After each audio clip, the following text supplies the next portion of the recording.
Hi, welcome to Interview with a Bothan. I'm Lenny, and this is Lou. Hello.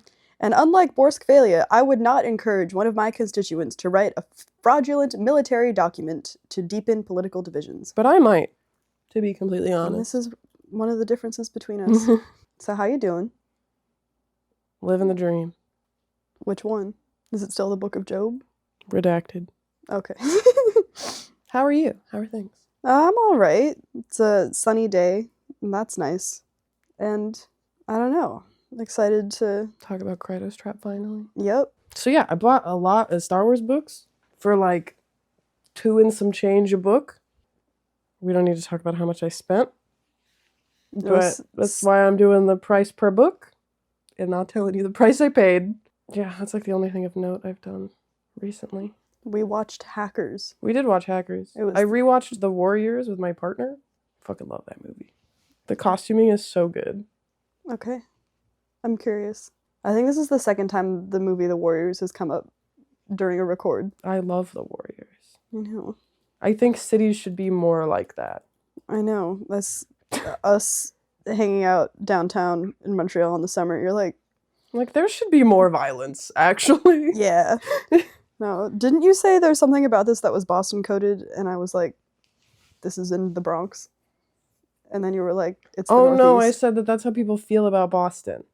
They feel about big cities, which is something that I think someone else has said before on a different podcast I listened to. And what is that precisely? There's a bunch of gangs roaming around. Oh, yeah. Trying to murder. No, I found there was this Onion article that I think my mom sent me that was just, wait, hold on, I want to pull it up because it's really funny. I just love when people make fun of Boston. Pretty cute watching Boston residents play daily game of, quote, big city. And it's just like, aw, they think they're in a real city. That's so cute. Look at them. They think their financial district means anything. Wow. Boston has a financial district? Yeah. In a minute, see? And there's no reason why you should know that. They're not a financial... I mean, there's like the port. I don't know. But what the fuck does... I don't even know what bay it is. It's the Massachusetts Bay. Okay. It's not a creatively named bay. It's very Corellia. I thought maybe it would be more interesting. No, but like, what the fuck does Boston have on like the St. Lawrence, you know? What does, like, in terms of... Shipping-wise? Shipping-wise? Nothing, because like the St. Lawrence takes you into the Great Lakes, which gives you access to... Literally everything. Literally everything. That's why both Montreal and New Orleans are goated as fuck. Yeah. It just basically lets you access the entire continent.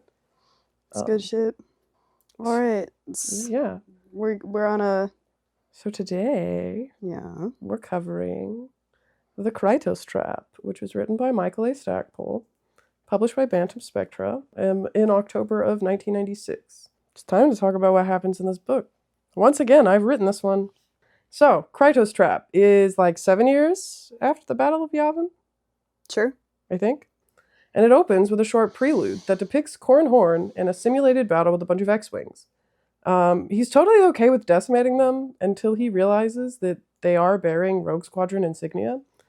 We are quickly thrust into the happenings of the New Republic, that's just taken control of Coruscant at the end of the last book, and the Empire through the lens of Corran Horn's #1 op, Kirtan Lore. The book itself, God, I wrote Corran Horn instead of his real name for this entire plot summary. Amazing. Okay. I think eventually I stopped because I was like, I should go back and replace these, and then I didn't. The book itself begins with Corran Horn's state funeral, narrated by the man himself, Wej Antilles, because this is the Wej Antilles book. Mm-hmm. We, the readers, are quickly brought up to speed on squadron changes, how fucked up the weather's been on Coruscant, the accusations against Tycho Selchu, and the fact that Ebola, but only for non-humans, is like ravaging the planet. Wedge outdoes himself with his eulogy for Corran Horn in an effort to unsettle the New Republic elite that are in attendance. On the Imperial side of things, Lore's been summoned to Coruscant by the girl boss herself, Izard. She's decided that she wants to get into domestic terrorism and tasks Lore with creating the Palpatine counterinsurgency front. If we're being honest here, it's really giving January 6th rioters. But that's just my opinion, I guess. The PCF bombs Corran Horn's funeral and is successful in inciting fear in the general population. They also do other crazy shit like bombing schools and stuff. Yeah. Which I feel like is important to note, but I forgot to write down. Laura's doing this under the assumption that Isard is true to her word with the whole, like, we'll both thrive under the Empire if you do this, which highlights that his deductive reasoning is, like, on par with a toddler. I feel like his thought process was, if I do a good enough job at this, I can establish myself as a threat to Isard, and then I could possibly be the Emperor. Why would you want to do that? That's how you get sent to fucking Kessel. Yeah, but you literally are having conversations with Flary Voro, like, on the regular. They are FaceTiming every day. Yeah. Motherfucker was in Kessel for several years. Oh, but I feel like, I mean, I still think his deductive reasoning is trash. It's bad. But I still, anyway. It's fine. Wedge is trying to convince the Provisional Council that Tycho's not a sleeper agent, spy, or, like, whatever accusations they've cooked up about him in the last 15 minutes.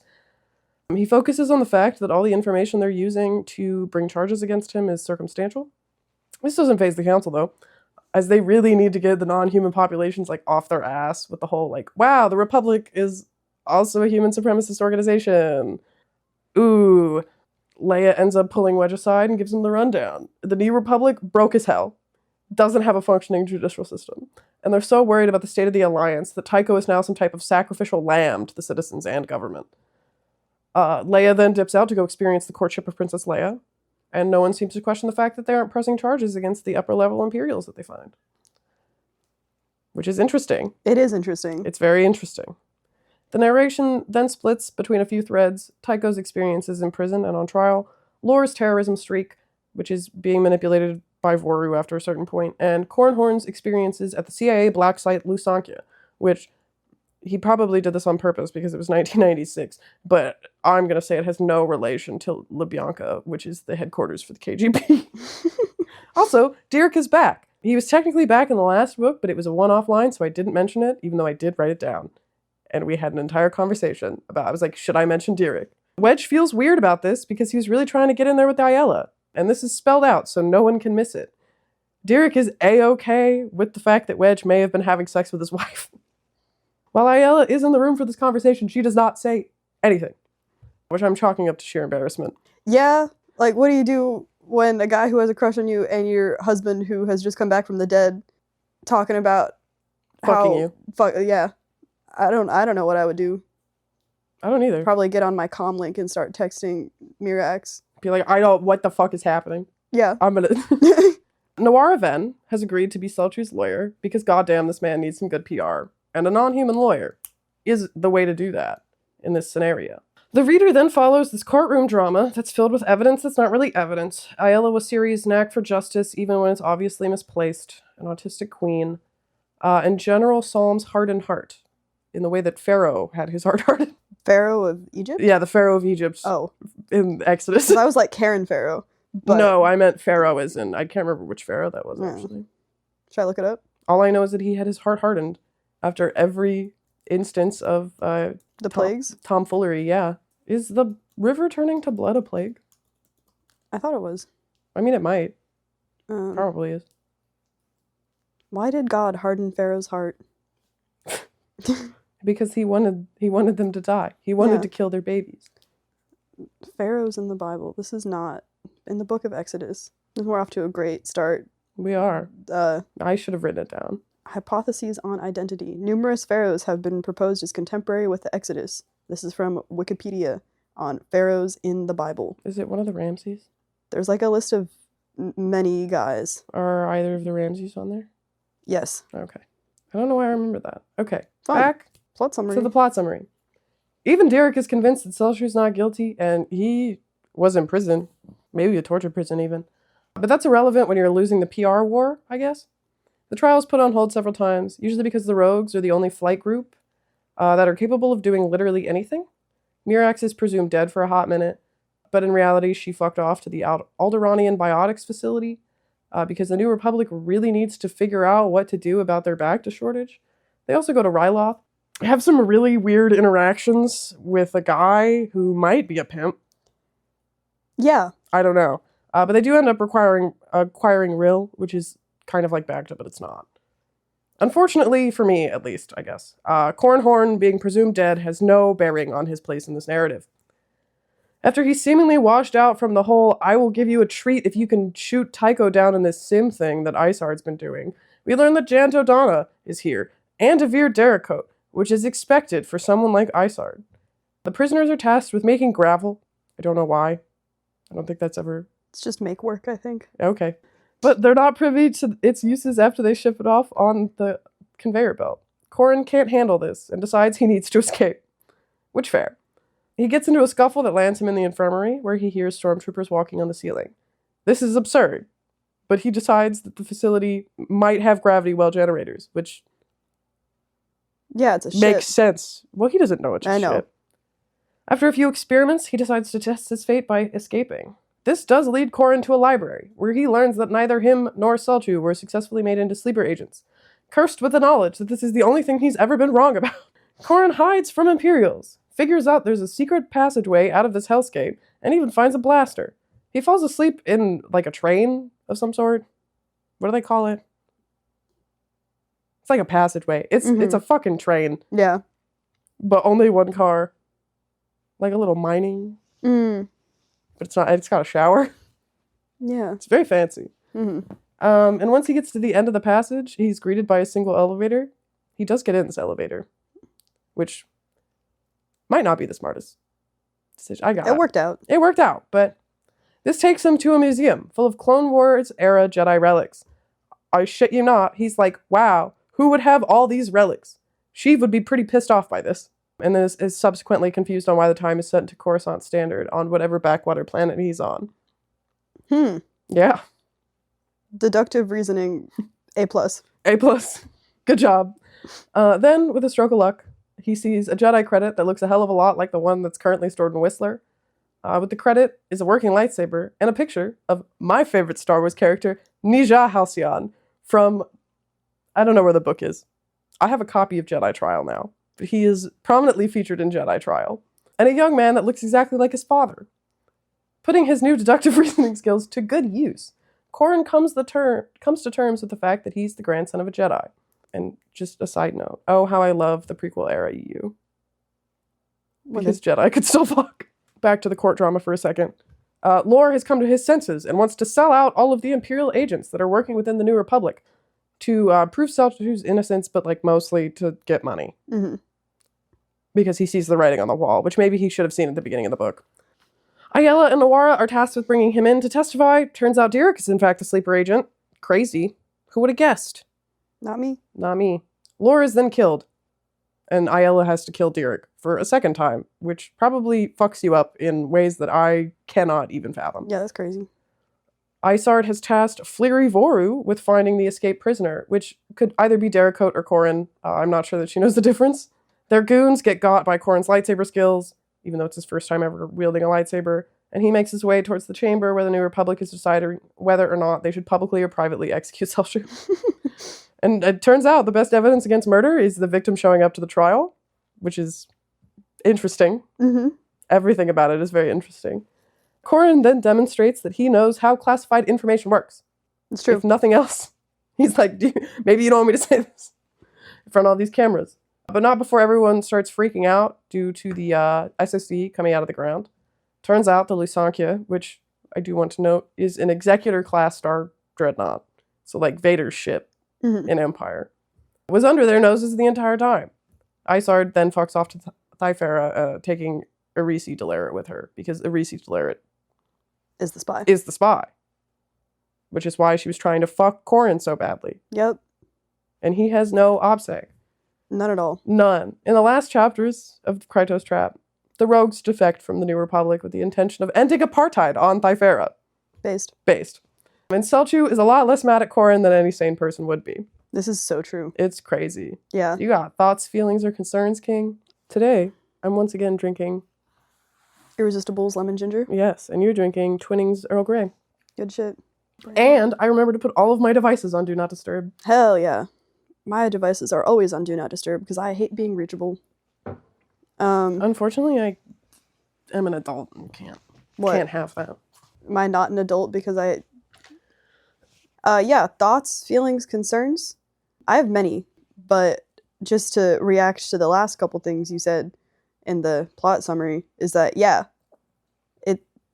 crazy when Corran like apologizes, like, "Oh, I'm sorry that like my words made you be the sacrificial lamb for the New Republic," and Tycho's just like, "You've got nothing to be sorry for." Just like, nah, kid, no. you do. Yeah. Also, I feel like there's a lot in this book. Like, there's the rogues like defecting from the New Republic to go like do terrorism, basically, because like it seemed like there's a lot of points where Wedge is thinking about how much he misses being a terrorist. Which, like, he's like, I wasn't on board with this whole nation building shit. Like, I just want to. That's actually, this is a side note, real quick. It was either last year or the year before. There were a bunch of Taliban guys getting on social media out of Afghanistan and being like, God, I hate an office job. I hate working at an office. I just sit at a desk all day. I want to do terrorism. Yeah. It's like... it's a thing. It happens. There's got to be a way to get people with a sense of adventure to apply those skills to not... To a 9-to-5. Yeah. If only there was a 9-to-5 that was just like terrorism. Dick Cheney, what are you doing here? Because there's also Kirtan and Laura being like, ooh, I kind of get why the rebels do this. It's kind of fun to... Murder children. Yeah, ooh. Yeah. Also, okay, I don't know. Sucks that Isan Isard is like the only one of these books who calls Corran out for the true things about him. 1, that he's obsessed with his dad to a weird degree. 2, that he is fundamentally uncomfortable with the illegal nature of the rebellion. Like, I think she's the only character who like calls him out for not being able to kill the cop in his head, which is interesting. And also, she makes fun of him for being short. How tall is she supposed to be? I don't know. But... It'd be really funny. If she was also short? If she was like 5'0". Like, you're fucking short. Looking up. It's really giving the I only date men who are 6 feet tall even though they're like 4'10". Does that happen? Yeah, it does. Interesting. I knew a girl in high school like that. People never cease to amaze me. Humans are such weird individuals. It's so true. I also think that's funny. What I think is funnier is that she like keeps getting really angry. She's like, why can't you just kill Tycho in this sim? Yeah. And it's like, I mean, he hates the guy. He doesn't want him dead. Even if you torture him, I still think he does not want Tycho dead. He wants him in prison. Yeah. So he can go laugh in his face. Because he's a vindictive little fuck. Also, how many flight sims they got set up? Like, are they just doing this on the regular? I mean, they are doing it on the regular, but like, do they just have a bunch of people in flight simulators as they're like torturing them? Like, I just want to know what the setup of this is. It just feels very weird. Yeah. Do you think like the other like starfighters in the simulator are operated by, or are they just like NP? Like, I don't know. I feel that's the interesting. Yeah. I mean, I would imagine that it would be like Imperial staff who would operate, because I don't understand like who would operate the flight simulators, because I don't see what the torture benefit of like just being shot down by a guy who's being tortured would be for. Well, they don't know that the guy's being tortured. It's Yeah. kind of like the panopticon. It's like you never know when someone is watching. It's like you, presumably, if you're torturing a bunch of people to turn them into sleeper agents, and they all fly. Yeah, but it just seems like the scenarios for Corran are like specifically designed to fuck with him mentally, and I don't see how. I was thinking maybe the different flight simulators, like they could connect and display different things. That would be interesting. Probably not. Yeah, but I also feel like, also probably not, because Icehard is like needling Corran the whole time when he's in the simulator, and I feel like she would want to be a part of the flight simulator tortures for each and every prisoner, because she's that bitch. She should get a hobby. This is her hobby. A better hobby. She should get a better hobby. Torturing people is a bad hobby. There's so many better things you could do with your time. Yeah. Like getting the fuck out of Dodge. Why are you still on Coruscant? What the fuck is wrong with you? Literally. I don't know. I went down this rabbit hole about like action hero quips Yeah. because of Corran Horn's little quips. And I like said to you that they feel like parodies of quips action heroes make, but because like the jokes are bad. But I don't think I think we're supposed to like Corran. that's the thing. I think we are supposed to like Corran, so I don't think it's meant to be parody. But and you say this when Ton Fanon exists. Well, we haven't read about it yet. But yeah, Ton Fanon does exist. What is his quips are good. His quips are good. The Wraith Squadron quips are great. They are, yeah. But no shade, but Aaron Alston does a great fucking quip. He does do a great quip. I don't know. I also think that Corran's quips would be... Corran's quips feel like Emerald Fennel wrote them? Script. Yeah. Yes. I can see what you're trying to do, but I don't... But it's bad. But it's bad. It's really bad. So I'm not on board. I don't know how we got on Emerald Fennel. Because I was talking about you were likening the way Corran Horn's quips are written to the way Emerald Fennel writes. Because it's like, I see what you're doing, but you're not doing it. You know? Like, I feel like in my head, like the major, you know, example of, you know, action hero quips comes... Sorry, I need to get out of my head for a little bit. So I'm going to say a bunch of you knows and blah, blah, blah, blah, blah, and then I'll be coherent after that. That's probably what's going to happen. But that's always what happens. I can say something inflammatory. Oh, yeah, and get me going? Yeah. Hell yeah. Anyway. So. Corran Horn's quips. Yes. He is sort of put forward as a funny guy. He's thought of by his friends as having a sense of humor. Wedge Antilles thinks of him as having a sense of humor. He's about to be in for a show. Mm-hmm. In 2 books. Yeah, it's true. He's like, oh, these are actual funny people. No, wow. The quote that Leah read to me this morning was well, there are no women on Folor, and gambling is outlawed. Oh, that's hilarious. And we're not allowed to watch TV, which has led to a rather high suicide rate, but there's nothing we can do about that. Hilarious. So, and also when Isan Isard is like torturing him, he keeps like coming up with like not necessarily like funny but like still spiteful things to say to her, and like she makes note of it. I think mainly at the end of Wedge's Gamble, where she makes a comment about how like someone in his position like shouldn't like she's amazed that he's able to still have a sense of humor. And so this just got me thinking about like quippy things that action heroes say in like the context of experiencing extreme violence, and like what that sort of like gets across, and what about the heroes themselves, and also what this sort of the effect that it has on the audience sort of is like. I mean, I guess it's just sort of a demonstration of quote unquote resilience. And okay, Mr. Grievance Officer. Don't say that to me. Oh, I'm sorry. Sorry to remind you that you do in fact have a job. Anyway, I read a article in SciTech Daily about uncovering the ancient origins of epic action movie quips, where this person puts forward that the movie quip has like a history that goes all the way back to the fucking Iliad. There are quips in Othello. Mm-hmm. No, I mean like are there quips in the Iliad? I don't know. It's been a hot minute since I read the Iliad. Yeah, same.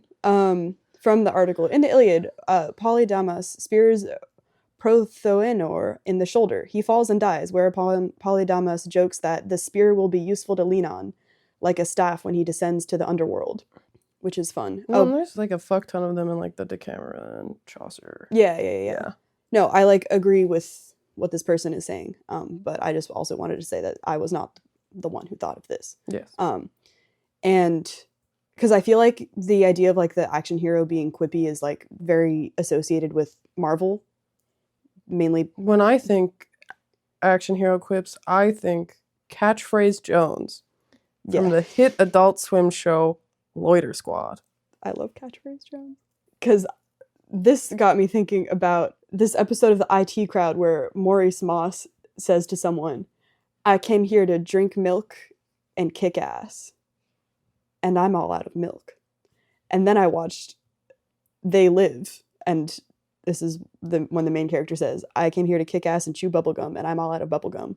And I realized that Moz was quoting that. That's sorry. Now I just want to. What? Now I just want to quote several catchphrase Jones. I think that's important. You should do that. The top one in this Reddit thread is, you better tie your shoes because it's nap time. The sandwich doesn't always come in a plastic bag.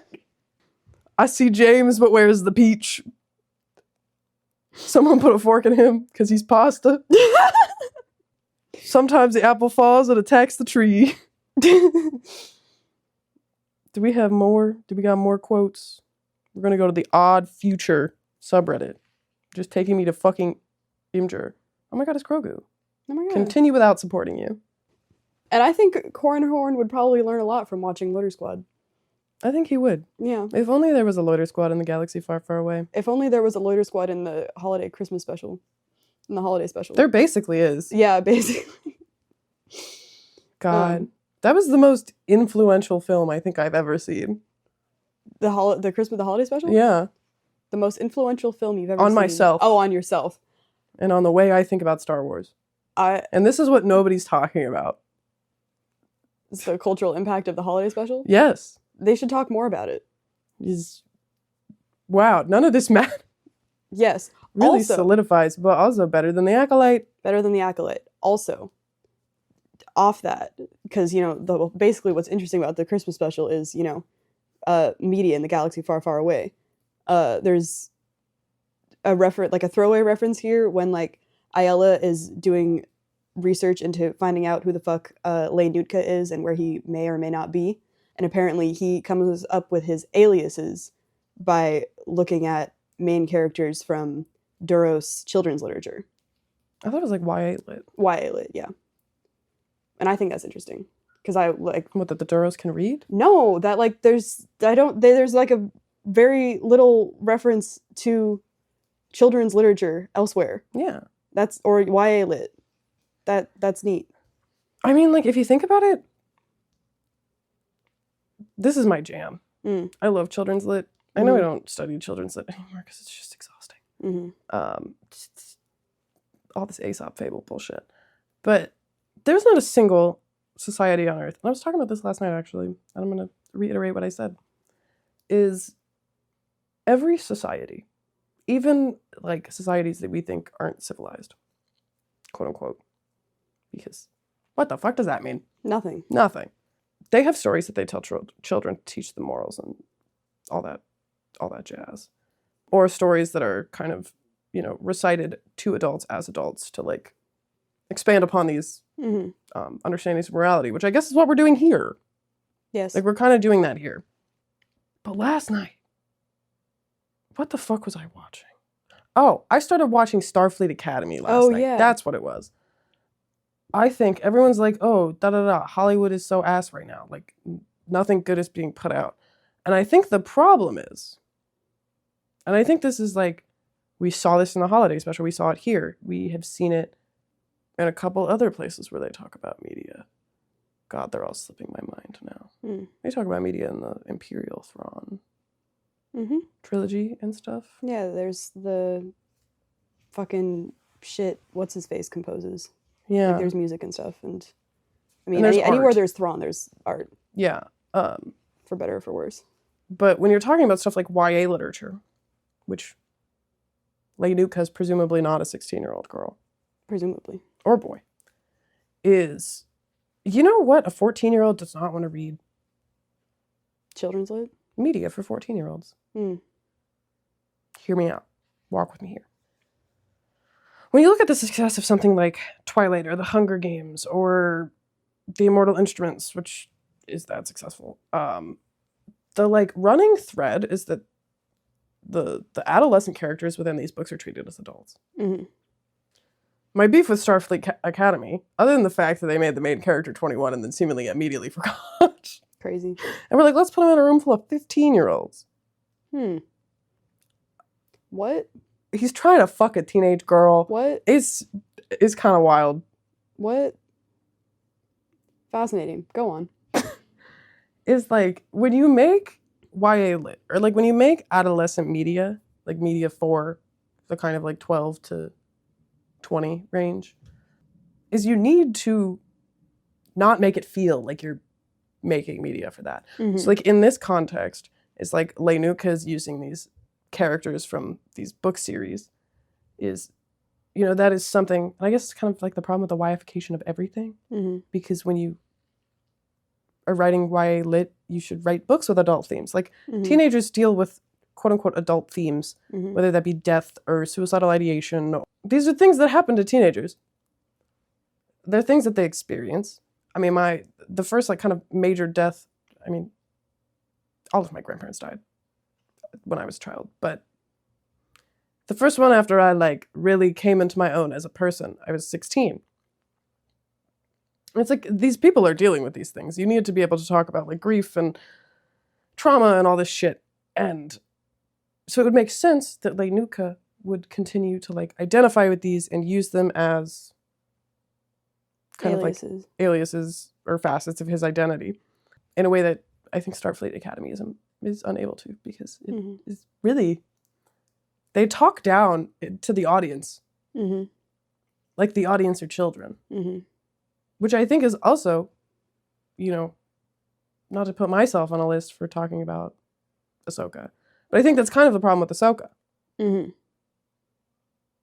Which is like something that like isn't necessary, and then I have my feelings about the Clone Wars, but like isn't necessarily a problem with the Clone Wars. Mm-hmm. Clone Wars is like dealing with kind of more mature themes Mm-hmm. in a way that is applicable to children, in a way that children can like understand. Mm-hmm. And the Bad Batch kind of does the same thing, but when you like go to like Ahsoka and the Acolyte and the Obi-Wan Kenobi show, it's like they are talking to their audience like they are 12, and Mm-hmm. nobody is going to like that, especially not the intended audience. Mm-hmm. Is they don't think of themselves as being children. Mm-hmm. When you were 12, did you want people to be like, "Oh wow, you're a child"? No, You I like thought no. You think you know everything. I thought I knew everything. Yeah. You think you're grown, Mm-hmm. and that's just like part of human development. Mm-hmm. And presumably Duros development. Mm-hmm. I don't know. Yeah. They're fake, but it's a very, which kind of goes into the quips. It's like these books at the end of the day can be read by teenagers. Mm-hmm. Like that's kind of the sweet spot Mm-hmm. audience for these is kind of late teens. But they also are dealing with things like this. Mm-hmm. Maybe not terrorism. Well, I don't know. Maybe Happens. there's some kid in the Yugoslav war is just sitting there. This book perfectly describes the inaction of the UN. It does. Yeah. Thank So God I you're stopped saying myself. No one in our universe, if they are arms dealer, will be using characters from the Starfleet Academy as their alias. I don't think they will, but they might use Next Generation There you go. aliases. Because it just doesn't, it like, and that's also a problem with like the kind of like end of the syndicated TV show, Mm-hmm. is there's like no time to elaborate on these things. So like they talk about sex in Starfleet Academy, but it feels very weird. Mm.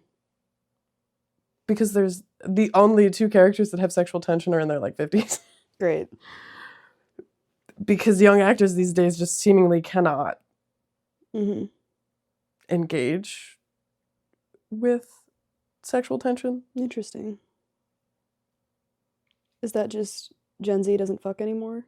Or Yeah, I is think that- it's Gen Z doesn't fuck. Damn. I want to also briefly note, I agree with everything you said. That's Yeah, but Swag. anyway, but I just didn't. sorry, I wanna went be on like- my tangent. I liked your tangent because I had like a similar conversation yesterday with some union folks. Someone I work with at the union was talking about how there's no like children's like literature directed at children that is like, I know you're talking about how like children experience like adult themes in their life, but there are some, what she was getting at was like no literature for children anymore that like asks them to sort of like read something that like might be technically like above their reading level or like above their like comprehension of like how the world works, and like that is fine. That like, well, it's not fine that like that doesn't exist, but like it's fine to not be inquisitive. It's not that it's fine to not be inquisitive. It's that like if what you're reading spells everything out for you, then you will not be inquisitive. Yes. And like, I don't know. So it's just, I agree with that. Yeah. And so she was bemoaning the lack of literature that doesn't encourage the lack of literature that encourages children to be inquisitive. To be fair, I haven't read any children's literature other than the stuff I read when I was a little kid. Yeah. No, same. Primarily focused on the beautiful, beautiful mid-20th century. No, she worked for a long time at like a kid's summer camp. So I feel like that might have been what informed her take. I've also never read Harry Potter. I know, and I'm jealous of you.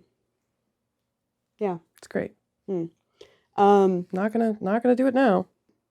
One last thought that I had that I didn't feel like expanding into a wider thing, because this will be inevitably a topic of discussion for the next book, because the next book is Fuck the Apartheid Planet.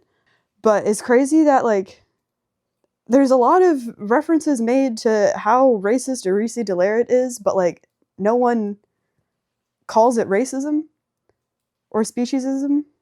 It's just like, for example, Wedge is talking about like something. It was a raid on a Bacta facility. Zinj took Bacta to a storage facility, but a member of the Ashen rebel group, Eurydice, interrupts, saying, "Terrorists!" Eurydice spat. And then... Should you be spatting? Yeah. Then in chapter 5, that's in chapter 5, and then in chapter 9, Wedge apparently had spent the previous hour being harangued by Eurydice Delaret concerning the Vretix terrorist and his whereabouts after the raid on Warlord Zinj's Bacta store. And then finally, even though this is not all of the examples, but I just didn't want to like talk for too long about this, Eurydice Delaret, the other Thypharan, still flew with the squadron and viewed the Ashern as murdering terrorist monsters. And she's a spy for the Empire. I feel like that's really stupid spy activity to like spout the same talking points as the Empire when she's working for the rebels. But I do understand that it's like informed by her like position as a Thypharan. Yeah, I mean like Thyphara is literally an apartheid planet. Yeah. And I'm talking like OG South African apartheid. Yeah. Like, it seems to be almost directly informed, which puts Bror Jace in a very interesting position. Yes. Because, like, yes, there were white people that wanted to end, like, apartheid in South Africa. There are still white people in South Africa. Like, it exists. But that is never something that's brought up. Like, if Bror Jace was really down for the cause, because he seemed to be a lot less racist than Eurydice, is you think he would have said something. Yeah. But he doesn't. Well, he's dead right now, allegedly. Well, he's actively not there because he's presumed missing dead. in action. Yeah. No one has seen a body. True. But yeah, no, she's so racist. It's crazy. And to the I point feel where like it's like really insulting. Yeah. But also shows like goes to show the lengths that the New Republic will go to like capitulate to these very racist institutions. And it does not like maybe everyone is right. Maybe this is still a human supremacist organization. Yeah. Because like why are you like the Rogue Squadron is supposed to be emblematic of like what the New Republic is supposed to embody. She should not be around non-humans. She should not. She should not be around non-human sentients. She's gonna like murder them. Yeah. And like I forget where I was going. I feel like Bror Jace gets like too caught up in like beefing with Eurydice's clan or whatever the fuck Monopoly family. Yeah. To like call her out on racism. But maybe like, he should have taken that route. But maybe instead. he should have like I'm not excusing him. I'm just saying like that's like I just feel like maybe that would have been better. It would have been better. Also like I don't know. But it's fucking fascinating. It is fascinating. It is also interesting that, like, I don't think we see her really mourning Corran in this book, which is funny, because considering she was, like, supposed to be down bad for him. But that's probably because she knows he's not dead. She knows he's in the torture prison. Yep. Being All right. tortured. Do you have any last thoughts and feelings before I we... don't think I really did any thoughts and feelings. I'm sorry, I monopolized the thoughts and feelings. You did monopolize the thoughts and feelings. I feel like a lot of my thoughts and feelings were In the plot summary? in the plot summary. I get it. Corran Horn is that guy. I don't think he's that guy. Mm-hmm. I would genuinely rather have a book about anybody else. Give me a book about Mirax. Mm-hmm. Give me a book about literally any other Corellian. I don't care. Maybe that's why I love the Han Solo trilogy so much. Because I'm like, I guess I read those before I knew who Corran Horn was. They can't all be Han Solo. This is true. But yeah, no, I very excited to see Jan. I love Jan Dodonna. Beautiful. I found Ryloth to be really interesting. And I found like the way that gender works on Ryloth to be really interesting. But that is something that I think about a lot. Because of Hera Syndulla's existence. Yes. And then I guess kind of the antithesis of Hera Syndulla's existence, Ula. From Jedi, who is the Twi'lek dancer that gets murdered. Yeah. I need to know more. I need to know more about how gender works on this planet. And I really do not want Dave Filoni to be the one to tell me that. No. Because he does not do a very good job at and I'm not this might need to be cut because I don't know how much sense this is going to make. But I do not see myself as a gender, right? Gender is something that's ascribed to people. That's why you have social transitioning when you're trans, because gender is not innate. If gender was innate, we would all still be spinning for 38 hours a week. Is what made a woman. Not that I'm even necessarily a woman, what makes a woman or a man 2,000 years ago is almost incomprehensible to us today. And the farther back you go, the more incomprehensible it gets, which is genuinely the reason I do what I do, because I understand that there are rules. I just don't really understand why. And I guess my ultimate goal in my life is to figure out what the fuck a gender is and why they exist. Because I know they exist. I can see them play out, but I don't necessarily understand how to how people do that innately, or I guess seemingly innately, because it's not it is something that's learned.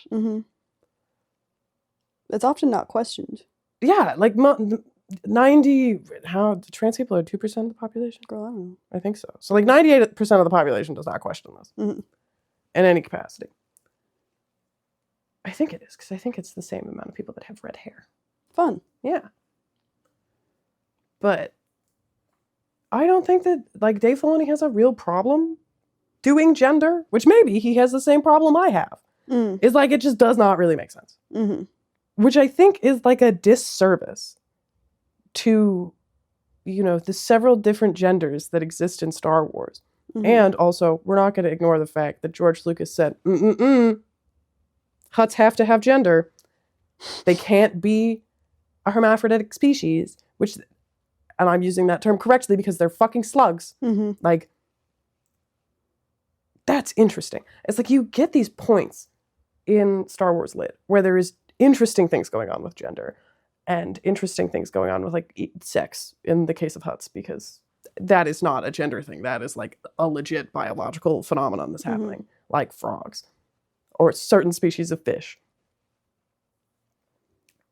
But I don't think that when you look at Sabine, Sabine tells you, and Satine and Bo-Katan to a certain extent, this does not tell you really anything about what it means to be a woman in Mandalorian society. Other than the fact that I guess Bo-Katan gets sexually harassed for an entire arc in Clone Wars that you haven't seen. I have not. I think it's in Clone Wars. Yeah. And then Bo-Katan sexually harasses Ahsoka. Oh. Yeah. It's a whole... That's a lot. There's a lot going on there. Which, yes, raises the good points about, the perception of women within Mandalorian society, but, not... The construction of femininity in Mandalorian society. And not how these people see themselves within this kind of stratified patriarchal existence. And I would like to see something similar about Twi'leks. There are some people on AO3 doing very good things with that. Weird thing about, like, Apesos. Yeah. She's interesting. She is interesting. She doesn't exist yet, though. I can't wait to talk about her. But no, I would like to see more interesting things done with gender and the different kinds of genders, because you think they would be different. It's like, I get this is like an interconnected society, but, and it does like exist with the Bothans. It's like, you can tell what like a woman is in Bothan society, and like what expectations are placed on a female Bothan within their system. But it does not seem to exist in other places. Yeah. Which is, you're just staring at me. I was thinking about like the Vratix rebel that they meet, or the Ashern, whatever, the guy who comes, well, the being that comes with Wedge to talk to him about possibilities with Real and Real Core. Yes. How its species is variously like female or male at different points in its lifetime. And the pronoun for this sex switching being is it. And it's also sort of interesting that the, like, I guess, would that be a hermaphroditic? Is that, or yes. that, yeah. I think it's interesting that the, like, one hermaphroditic, like, being that we meet is also part of, like, a semi-hive mind. I feel like there's kind of an assumption that for your, like, gender and sex to be, like, quote-unquote incomprehensible, like, your society and mind also has to be incomprehensible, quote unquote, in some kind of way. I mean, it does come out 2 years later, but the AC Crispin talks about this. Like, this is something that is discussed in the Hutt Gambit, I think. Because essentially, at that point, and this is something that is directly contradicted by the Clone Wars, is the Hutts have a gender, a specific gender in Clone Wars. Because there's a gay Hutt who's very sassy. Yes. I can't remember his name. But, like, Hutts live as long as Yoda does. And when they want to have a child, they develop reproductive organs to have a child. Fascinating. And I don't know if they go away. But they do develop them. That's interesting. And it kind of goes into, like, the social implications of that. Because I think if I remember right, one of the Hutts has a kid. Yeah, I think it's the gay one. It's not the gay. This is Zero Desilogic Tiore. Maybe Zero the Hutt. Yes. He has a son named Hero, and Jabba. Isn't that interesting? Yeah. Like, and I feel like interesting things are done with that, and then it's flattened by the Clone Wars. Damn it. Because we can't talk about being intersex. God forbid. On television, or having sex or gender that does not align with Western ideas of gender. Even though, like, 2% of the population, 2 to 10% of the population is intersex on Earth. It's very common. Yeah. 10% is common. Yes. I would just wish they did cooler things with gender. Yeah. Yeah. Not something that necessarily needs to be done in the Krytos Trap, but in general. In general, yes. We're going to talk about show trials. Oh, I thought we were talking about Twi'leks. Oh, we're talking about Twi'leks. Sorry. Show trials is the thing that's pulled up. Twi'leks is at the bottom. Okay. Back to gender. Yeah. And Twi'leks. Yeah. I think the main thing we know about Twi'leks and gender is that Twi'lek women are sex trafficked. By Bib Fortuna. Only Bib Fortuna. He's the only sex trafficker. Yeah. Well, the sex trafficking of Twi'leks first pops up in Return of the Jedi. When Luke is in Jabba's palace. To rescue Han. One day I will get a picture of him and put it on my wall next to Ho Chi Minh. And the Rebbe. One fine day. It's also... And René Levesque, I think. Oh, yeah. His lead was like, I want to put a person. He wants a person, too? He wants to put a person in the shrine. Beautiful. You chose René Levesque? I think so. I could be wrong. Don't you share a birthday with his death day? No. That's Jean Drapeau. Him. He got things done. Just like you. Just like me. Like when Rogue Squadron goes to Ryloth to get Real Core, we meet various merchants and warriors of the Twi'leks. And I don't really know what a merchant is other than a seller of people. Yeah. Because it seems like he's selling people. Yeah. I didn't write down anybody's name, which is a mistake. But Antilles. well, that I know him. Don't need to write that down. I had etched onto my heart. Iconic. Antilles. Yeah, so I don't know. There's a lot we learn about Twi'leks. Like we learn about Twi'lek naming conventions and the like significance of merging a clan name with someone's first name to sort of indicate their bond with their clan. And Bib Fortuna, when he's spoken about, is his name is purposefully separated. His first name is purposefully separated from his clan name to indicate that he is a traitor to his people. Indeed. Even though it does, again, seem like this whole system can't have just been propped up by one guy. But... And in that way, he is like Jeffrey Epstein. Indeed. Many accomplices. So anyway. Many accomplices. So many. But, like, we get sort of like a glimpse... I guess it's sort of... I don't know. It's interesting. Like, Wedge and Rogue Squadron, they go to get the real core. When they go, they are greeted, but are sort of entreated to just start immediately with getting down to business. But Wedge and Noir then find that to be sort of weird and off-putting. So then they make a move to have the Twi'leks, engage them in hospitality. And one of the features of the hospitality that Wedge and Rogue Squadron are treated to is... A stripper. A stripper. Essentially. Basically. Yes. And there's this one throwaway line where like this dancer, Cien Rao, is... I should find the name of the guy that Wedge is talking to. But like he says that this dancer's training is like the one good thing that Bib Fortuna ever did. Which is a wild thing to say to somebody. It is. Because it's also like... He's sort of framing it like, oh, isn't it great that she's not a sex slave? Look at her. Well, she's doing this of her own volition. Totally. Also, Wedge, nudge, nudge, do you want to have a private dance with her? Yeah. Like, and then when Wedge is sort of like, says no, then the guy says, well, no, like, she knows that you're a hero, and so that's why she wants to have a private dance with you, is like from her own request. Does she speak basic? Who knows? Who knows? Also, like, I don't trust a pimp like man to speak accurately on the agency and desires of the dancer he employs. Yeah. No, but Wedge's response to this is just, he just says, she is spectacular. And then we're treated to his like inner monologue where he's sort of, arrested by...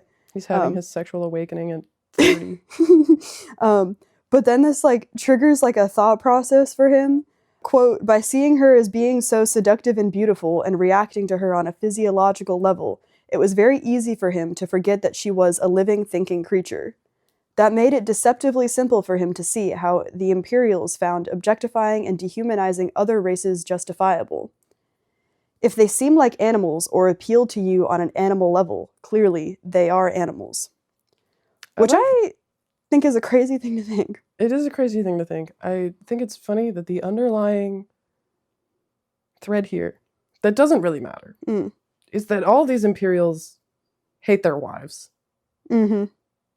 And don't find their wives attractive. Yeah.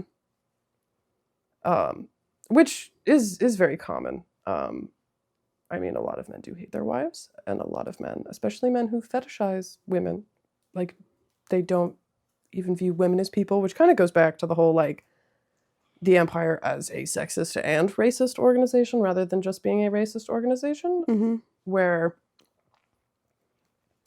to be a successful woman within this structure, you have to basically rid yourself of any semblance of sexuality. And these other species, they don't do that because they are animalistic in that way, which is obviously fucking cracked out. But I think you're right. That's a crazy thing to think. Yeah. Hey, I want to fuck you. Does he feel this way about Aiella? That's the thing. I feel like it's very juxtaposed.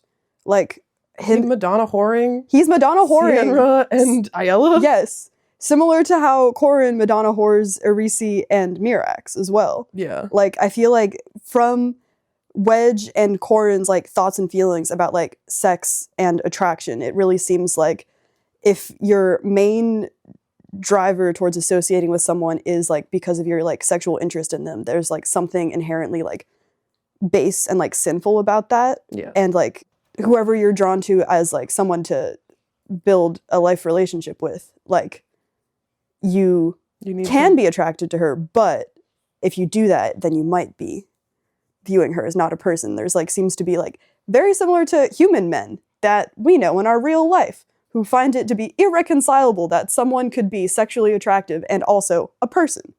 I think the person you're speaking of does not view anybody as a woman, as a person. This too. Whether or not they are attractive or not. This also happens. Anyway. I mean, it's not, you know, even like quote-unquote secular men anywhere in the world, because secularism, A, does not exist, and B, is not limited to the West.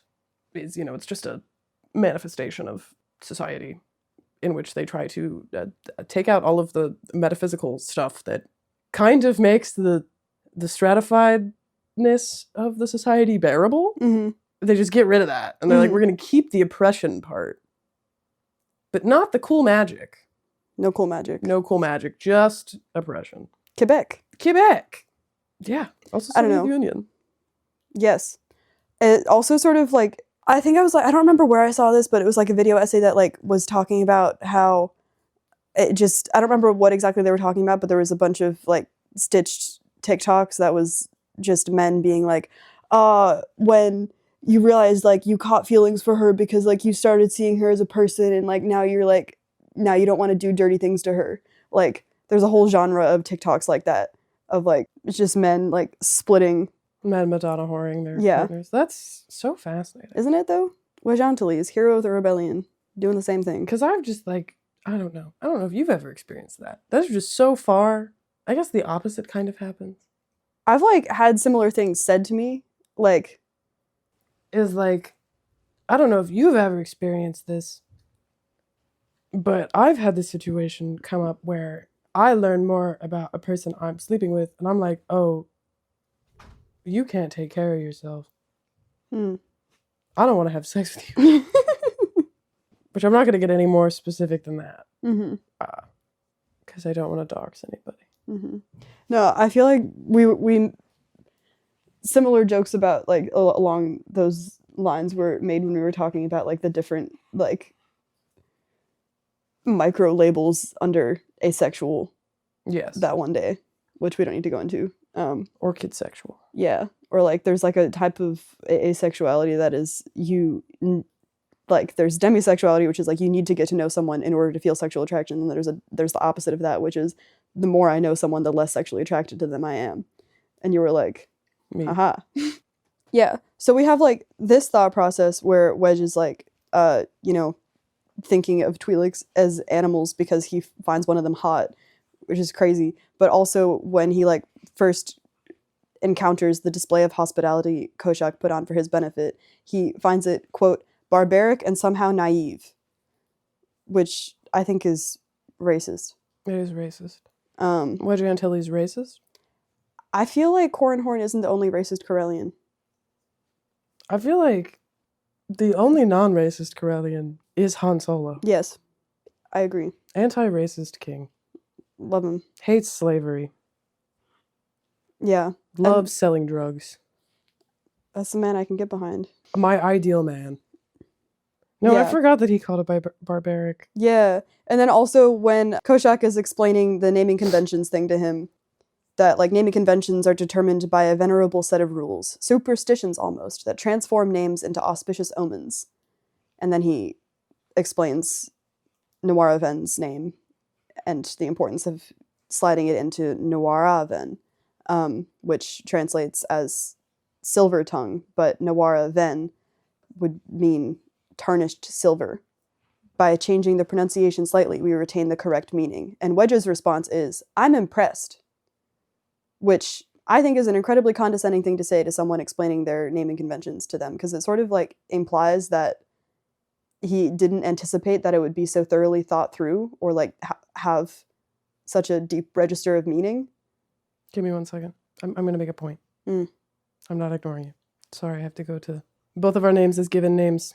So, because I was thinking about that in the context of like, we, and when I say we, I mean, I guess North America, do not transliterate, for the most part, indigenous names, unless they're place names.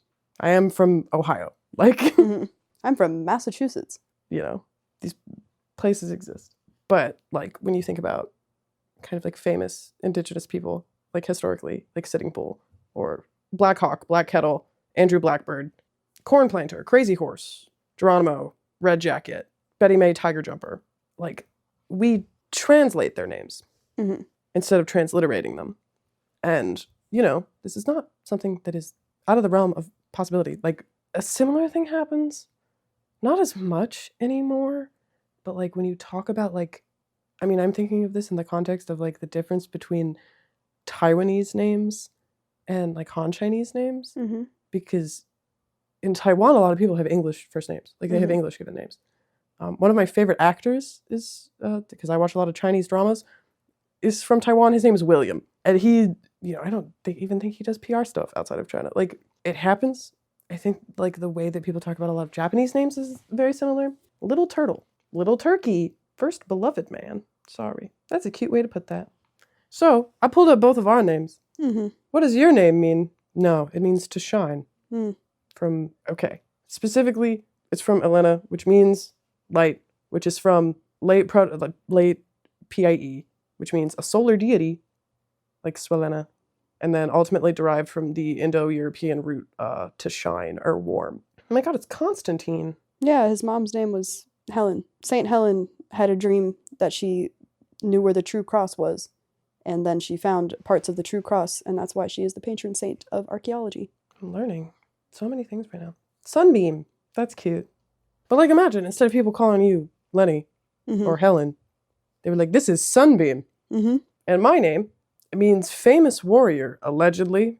It has all of the... Mine is not as interesting. It last ranked among the top 1,000 first names for girls born in the United States in 1991, but remains a more common middle name. Let's see. Because it's just the feminization of Louis, which either means famed warrior or loot bringer. Ooh. I'd be bringing the loot. 2 elements, either loud or famous, and then to battle or to fight. So either famous warrior or famous in battle. And then it could also be, instead of, sorry, my name is derivative of Clovis. Huh. But it might actually be like lot, share, or portion. And then plunder bringing warrior could be one of the meanings of it, which would be a funny thing. So like... Hi, welcome to Interview with a Bothan. I'm Sunbeam, and this is Plunder Bringing Warrior. Yeah, like, it's a very... And, you know, there's nothing wrong with names having meaning. Names are allowed to have, like, obviously that's fucking normal. As we've just pointed out in several different yes instances, but like... No, because I have... Being like, oh, how interesting. Just someone being like, oh yeah, my name has a meaning. Yeah. In which most names have meanings. Yes. They are names. Also, your name is literally Wedge. That's a word with a meaning, King. When I was actually reading, there's like a... Because we both bought that copy of 2600. And there's an entire thing about, like, quote-unquote hacker naming conventions. Which I found very interesting. Which kind of goes on that same journey of, like, I picked a name for myself within this context. And here is how I got to that. And, like, this is kind of the history of me as a person in this, like, one word. Hacking trans, question mark? Hacking, well... Exclamation point? IT trans. The Matrix. I was gonna say real life. I know. Most of the top-notch computer bitches are all ladies. Yep. Men actually can't be good at computer science. Impossible. If you are a man and you are good at computer science, you're a woman. Have you considered maybe you're a woman? But it's very, it's just a weird thing to think about. Yeah. Like, does he think that Wedge has... Because, like, a lot of... I don't want to say white people, but, like, white people in North America, like, don't think their names have meaning. Or, like, I also feel like it's a very, like, white person, like, microaggression thing to do to, like, meet someone with a non-conventional name and be like, oh my god, so what does it mean? As if that's a thing that exists outside of, like, North American name. When it's like, the person asking the question is like Elizabeth. Yeah. Or Anne. Yeah. It's like... James. Your name has a meaning. Yeah. Elizabeth, it's a biblical name. Mm-hmm. My mom, the last time she called me, was like... Because her confirmation... Her name is... I don't want to dox my mom. So my mother has the three most common... Like, the three women in the Bible. Mm-hmm. Who I think have anything to do with the Immaculate Conception. I guess my mother's name is Lisa, which is fine because she was born in 1972, and every woman born in 1972 is named Lisa, which is a derivative of Elizabeth. And her middle name is Marie, which is the most common name for white women as a middle name. But when she ended up doing her confirmation, her confirmation name is Anne, because A, it was the shortest confirmation name you could pick as a woman, and B, it's kind of like the trifecta of women in the New Testament. Mm-hmm. Cool. So she just has all of them. And like, yes, she has the most boring bitch born in the early 70s name.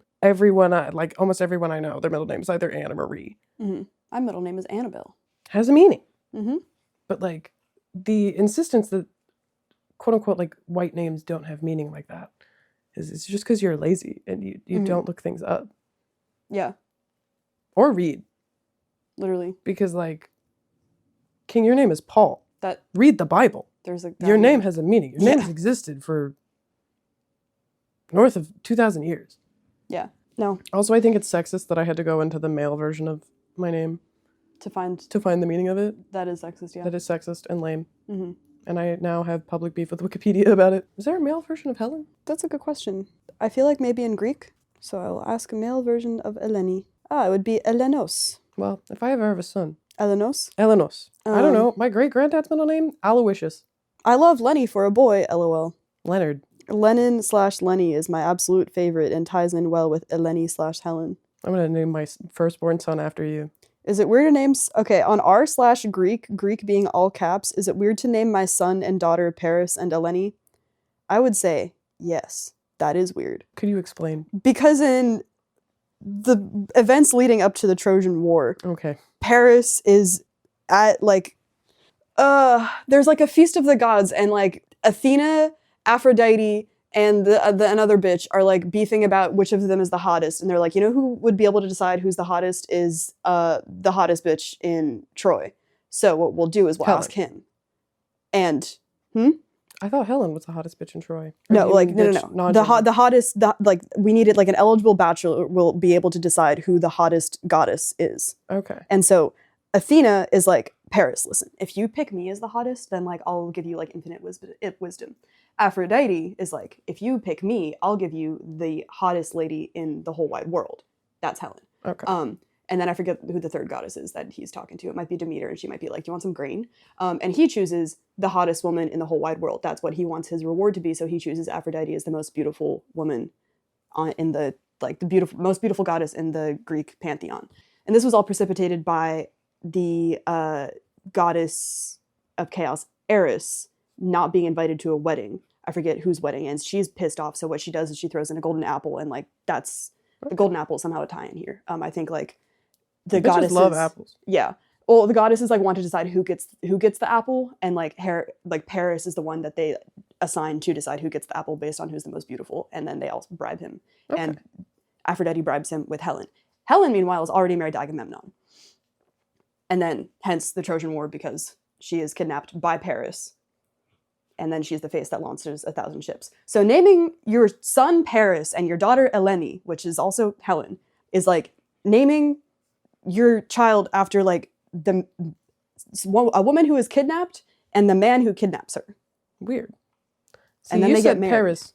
I've been really Rollo-pilled lately. As in the founder of Normandy. Oh, okay. Because I'm working my way through all of early medieval period dramas.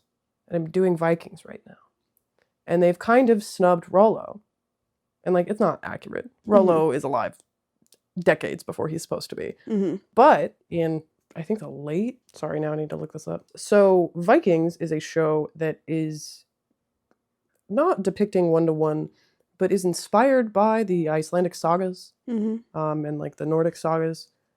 And it follows Ragnar Lothbrok, which I don't think you've listened to the 1066 stuff yet. Mm-mm. They talk about him. Mm. He's got hairy pants. Nice. That's what his name means. So, like, Mm-hmm. his name means hairy pants. They do not depict him wearing Hairy pants. pelts. Because presumably That's what that is. he would be wearing pelts as pants.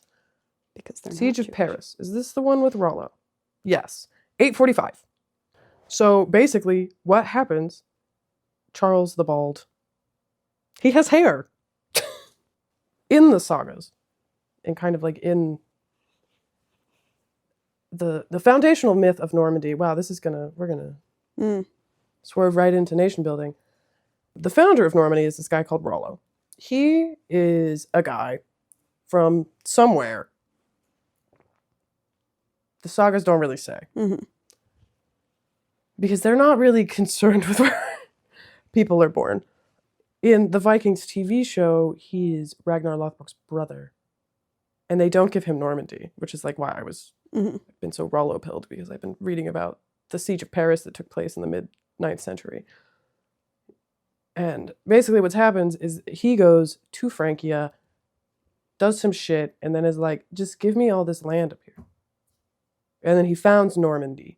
And then Normandy, as an entity, goes on, 200 years later, William the Conqueror, who is a direct descendant of Rollo, because Rollo is a real guy. Mm-hmm. Because, like, Athena's not a real person. Mm-mm. And goes. And basically, not solely using, and this is like, I learned this from Weird Medieval Guys, and I should point that out. They do some, like, propaganda shit where they're like, well, Rollo went to the British Isles and they promised him the throne. Mm-hmm. They were like, wow, we love you, Rollo. If you ever come back, we'll make you king. You really should. Yeah, I know. If you ever have the time. Mm-hmm. I know you don't take public transit. I know, But they're good. Mm-hmm. That makes it sound like I'm against public transit. I just live incredibly close to everywhere I need to be. Walkable city. Yep. I do not live in a walkable part of the city, so I need public transit. Mm-hmm. But no, so you said Paris, and I was like, the city? Nah, the dude. Okay. Yeah. But it's interesting how Mm-hmm. one more naming convention bit. It's interesting how we call Ragnar Lothbrok and not Ragnar Hairy Breeches. Yeah. But we can't do that is in itself like a racist way to go about dealing with naming conventions. Mm-hmm. Is just to translate it into English. Is like the kind of transliteration versus translation. Mm-hmm. Yeah. Yeah. Sorry. Sort of related to naming conventions and nation building as well is like I was looking into just general things Soviet because of the things you had in your outline. They're just such good examples. Yeah, but I love the Great Purge. Things we learned about Lou. Loves the Yugoslav wars and the Great Purge. It's an interesting thing to read about. Yeah. No, I just am thinking about my dad getting mad at me for saying I love the Cold War, and he was like, you can find it interesting, but you can't love it. But I learned that, like, apparently, so in, like, The Overcoat by, like, Gogol, there's which is, pre-Soviet, but, like, he has, like, the main character, I need to look it up, I don't remember the main character's name, The Overcoat, Gogol, main character. Is it like name? Ivan Ivanovich? Akaki Akakievich. Fuck. So it's basically that. Like apparently this was like a thing that like Gogol, like other people might have done it, but like he was big in on it of like basically making fun of Russian naming conventions by having there like be these double names like Ivan Ivanovich, Akaki Akakievich. Well, in The Master and Margarita, isn't there a guy named Yeah. Fuck. It's like Archibald. Yeah. Or some shit. I looked up Master and Margarita characters, and no one has these funny double names. That's frustrating. Very vividly remember it. Yeah. You've read that book, right? Yeah. That's what I'm thinking about. Oh, there's a movie? There's a movie? Oh my god. The widow of Mikhail Buglakov named Elena. Oh my god. Buglakova. What am I? Now I want to know. Okay, the heart. Major characters. One of the characters in The Heart of a Dog by Bulgakov is Polygrafovich, which, according to Wikipedia, which is where I got all this, is like echoes a tradition of nonsense double names in Russian literature that goes back to Nikolai Gogol's heroes, Akaki Akakievich in The Overcoat and Pythagor Pythagorovich in The Carriage. And then the next sentence on this Wikipedia page for The Heart of a Dog is, the name is also a satire on new naming conventions in the early Soviet Union. And I clicked on that, which was very interesting, that like people would like name their kids after just, various, Soviet icons. But like in sort of roundabout ways, like someone's first name could be like Vladimir Ilyich Lenin. Vilovich. Mel/Mels, which is an acronym for Marx, Engels, Lenin, and Stalin. And Marlin or Marlene, reinterpreted from Marx and Lenin. Marlin. And I don't know, because like we talked about this like with the Chiss about like what like, names, emphasis in names and like what that has to do with the broader culture and like what's important. And I don't know. Sorry, no, I'm just distracted thinking about the character I presumably hallucinated. In The Master and Margarita? Yeah. Damn. There's a lot of characters in that book. I think it might have been like my brain just being like, there's so many men named Ivan or like given name Ivanovich. Because I just looked at the character list and like half of them, their patronym is Ivanovich. Well, Ivan, very common name. And Ivan Ivanovich was the second Russian Tsar. It was the second son of Russian Tsar Ivan the Terrible. So there is a historical Ivan Ivanovich. So maybe that's who you're thinking of. Maybe it's from The Rise of the Raven. Maybe. Another medieval period drama, but that one is Hungarian? Oh. I think. It's about like... it is Hungarian. It's about the guy that... About John Hunyadi. Yes. Cool. The actor's kind of hot. Love when that happens. But they like... It's a very interesting... This is something they're kind of doing in Vikings, but due to like more of an extreme in Rise of the Raven. Sorry, we have gotten so off track. Yes. It's fine. It's going to be fine because what we just said is a perfect gateway to nation building. Yes. No, because I have notes on that because I have never thought thoroughly about show trials before. And then I was like, oh my God, these are just propaganda. That's nation building. Wow. Yeah. So in this show, because like when you're talking about, which is something that's not really dealt with in Star Wars either, is, so in Vikings, the way that they get around the kind of language barrier is they had these people reconstruct Old Norse and Old English. And when there are characters speaking and they are the minority in the room, they speak in, like legitimately, they like had a dialect coach in Old English or Old Norse. Cool. Or if they like want the viewer to kind of sit with the fact that the person that is consuming this information can't understand it. The person who like wants to know this information can't have it. They'll use those languages. In Rise of the Raven, it's just all the time. So like half of the cast speak because they're in fucking Austria because we're, this is like pre-Austro-Hungarian Empire, but then also they go to Romania and they're all speaking Romanian. The Ottoman Empire has a really big role in this show because obviously I think the show ends with the siege of Constantinople because I think that's why like Jonas like Hunyadi is famous. But like they all speak, I think it's Turkish. Like I don't think they have like use a multiplicity of languages like that would have existed within the Ottoman Empire. But it's all the time.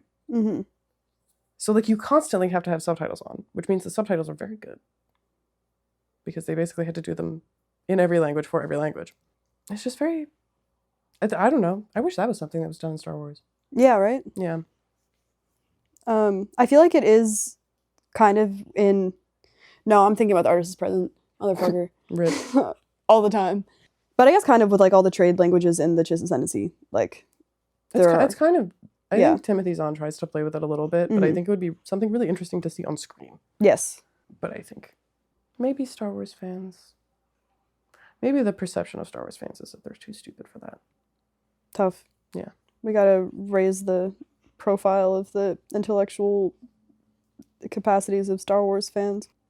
Now that we've gotten so off track Mm-hmm. talking about Jonas Hunyadi. Yeah. I know, I'm just Hungary But mentioned. also, Ivan the Terrible is in that show because Fun. they're like contemporaries. Mm-hmm. Very interesting. They put him in prison and torture him. Oh, And he I was eats like, why was I rats. just thinking about Hungary? It was because of the Hungarian dances. Banger.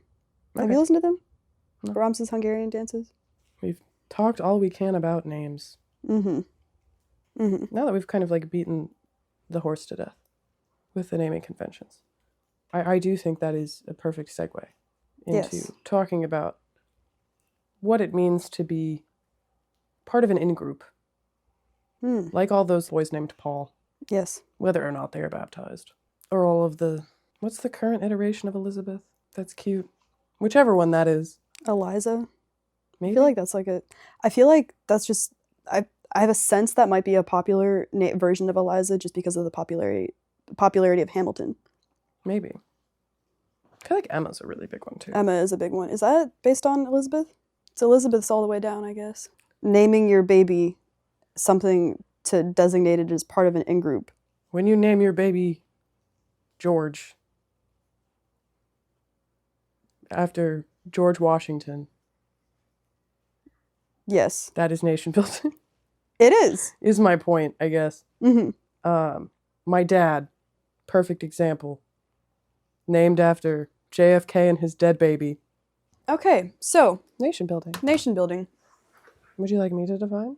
Or do you want to define? Well, I don't know. You do it so it's faster. Well, no, okay. So when I think nation building, I think the process of creating an identity that can span several different ethnicities and age groups to create a cohesive national identity, which is a very 20th century understanding of it, or like late 19th, early 20th century. But you study earlier. So what does it mean to you? Well, there's a certain amount of overlap. I have spent a lot of time focusing on the, I guess, transition from, like, because what I do is sort of, or I've spent time looking at how Greece was formed out of the rum millet of the Ottoman Empire, which is interesting because the rum millet was not unilaterally Greek, even though the leaders of the rum millet were the patriarchs of the Greek Orthodox Church, because the rum millet was organized around religious membership.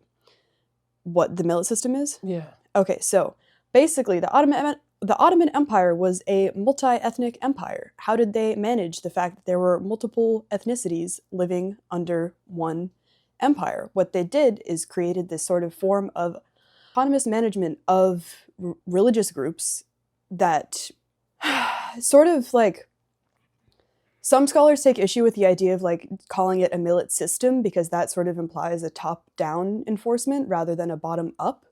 But I think there are, various merits to calling it a system, but it doesn't really matter. But I guess the point is that this was how like ethnic identity functioned under the Ottoman Empire, was through affiliation with a religious group, and the governing of each ethnic group was done by the religious leaders. Okay, and this is a question for me, but this is like an evolution of like jizya and like demitude, pretty much, and stuff. Okay, yeah, that makes sense. Yeah.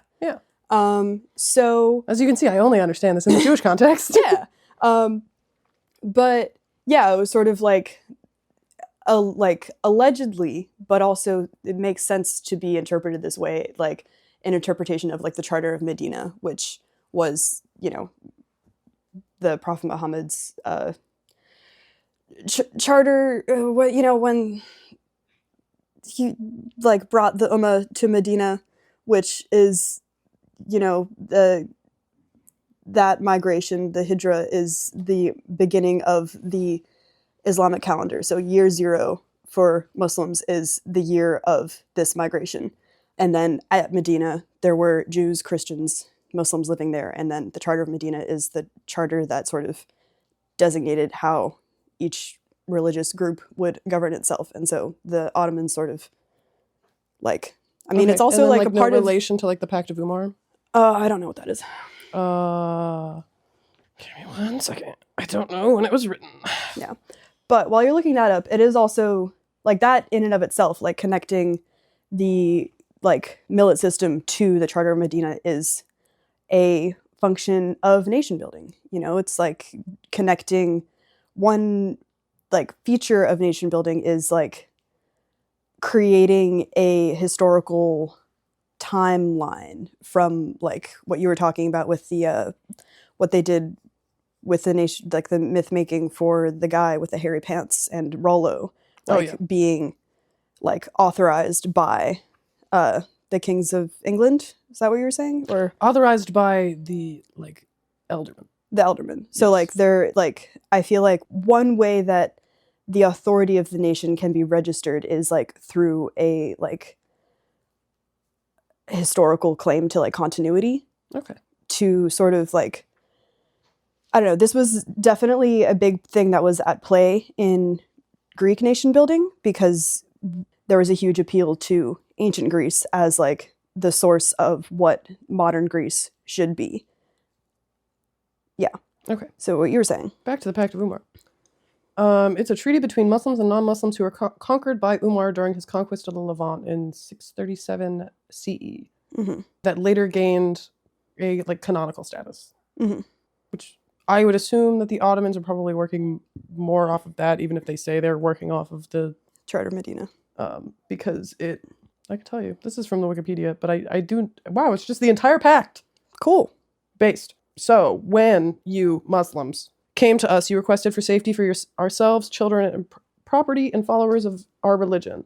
You made conditions on ourselves that we will neither erect in our areas a monastery, church, a sanctuary for a monk, restore any place of worship that needs restoration, and then using them against for any purpose of enmity against Muslims. They won't prevent Muslims from resting in churches, open doors to like passerby.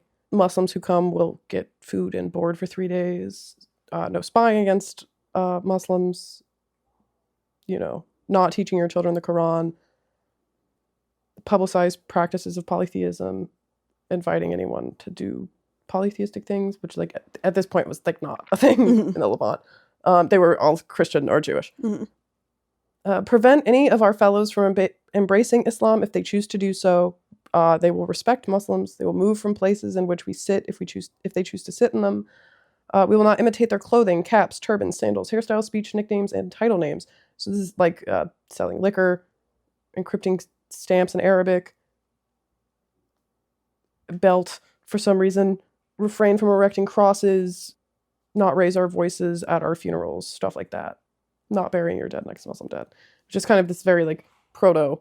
There's an in-group and out-group. And this is, you know, obviously coming from an age of conquest, not necessarily like the Ottomans, by the time the Greeks are trying to get the fuck out of Dodge, have been the defining force in the region for hundreds of years. 500 years. Yeah. Sorry, I was trying to do math in my head, which is very hard. I was like, 8 minus 3 is 5. So essentially, because you kind of already had similar things set up between Christian and Jewish populations, depending on where you were. At this point, there weren't any Jewish kingdoms. You know, there hadn't been a Jewish kingdom since, I mean, if you consider the Bar Kokhba revolt. But if not, you know, we're going pre-Roman invasion. But it does kind of set up like, okay, there are Muslims and there are non-Muslims. Non-Muslims, because you are subjects within this kind of imperial state, which some people might take issue with that, but it was an empire. Yeah. that they have to abide by certain rules. Mhm. And does that feel like a precursor to the millet system? Because it kind of does keep everything really autonomous, because like then Muslims can't be tried in a non-Muslim court or vice versa. Mhm. So then everyone has their own court systems. Yeah. That aligns Okay. with my understanding. Yeah. But I feel like because also I think like the scholar that I was reading, who like wrote the article that I'm thinking of, is like, I'm not saying that like if you are doing scholarship on the place that you are from that you cannot think objectively about it. I think saying, and I also don't think that this author was like precisely saying that the Charter of Medina was what the millet system was based on, but I think what he was trying to say was that like they would reference the Charter of Medina to give what they were doing credibility, which I think isn't to say that they weren't also pulling on this, but I feel like, and not to say that like this isn't canonical, because it is, but it sort of like goes back to what I was saying about like finding like deeper historical examples lends credibility to. I mean, to be completely real, they're probably using both. Yeah, I think true. Yeah, it's not like one or the other. Around the same time. Yeah. But yeah, so I guess one of the things that you do in nation building is defining an out-group while you're defining an in-group. Who is that out-group? Turkey. Yes. Well, in Greece. Every day I wake up, first I thank Ataturk. When I first learned about Ataturk, I was thinking like it's like Attaboy, like Ataturk. No, that's a guy. I know. I know he's a guy, but like I was like, they named him that because he was such a good Turk. They were like, Ataturk. No, they named their country Turkey after him. I know. This is an orange situation. Yes. But I was leaning into the idea of creating an outgroup in nation building to sort of tie into the concept of a show trial, because I feel like one great way to like put a member of the outgroup on display is in. Well, the thing with show trials. Mm-hmm. And I'm going to talk about this within the context of the Moscow trials, not the like shit that the United States was doing during the Red Scare, because that was also a thing. Mm. And the outgroup and that was just anyone that Ronald Reagan didn't like. Have you seen Ronald Reagan's speech? Oh, like back in the before he was Senate president. hearing? Yeah. Yeah. Oof. And there were communists in Hollywood, and that's okay. Mm-hmm. Maybe don't spy for a foreign country. That's evil. But being a communist in and of itself is fine. You heard it here first, folks. Sometimes it's okay to be communist. But Moscow. Getting my anarchism card taken away. So, the Soviet Union in the 1930s was a very new country. The other really fascinating thing about the Soviet Union is that they never developed a market economy prior to the Bolshevik revolution. So a lot of shit's going on in the Soviet Union. Final days of Lenin into Stalin's whatever the fuck was going on there. Paranoid party? No, I'm just gonna say whatever the fuck was going on there, because I don't really know. So we also need to recognize that Joseph Stalin did not like Jews. Famously. He liked Jews as an idea. Over there. In Siberia. But like when it came down to it, his big boogeyman, I guess, was Trotskyites. Basically anybody that Stalin and his besties wanted to get rid of, they accused of being a Trotskyite. So in 1936, they put 16 of them on trial.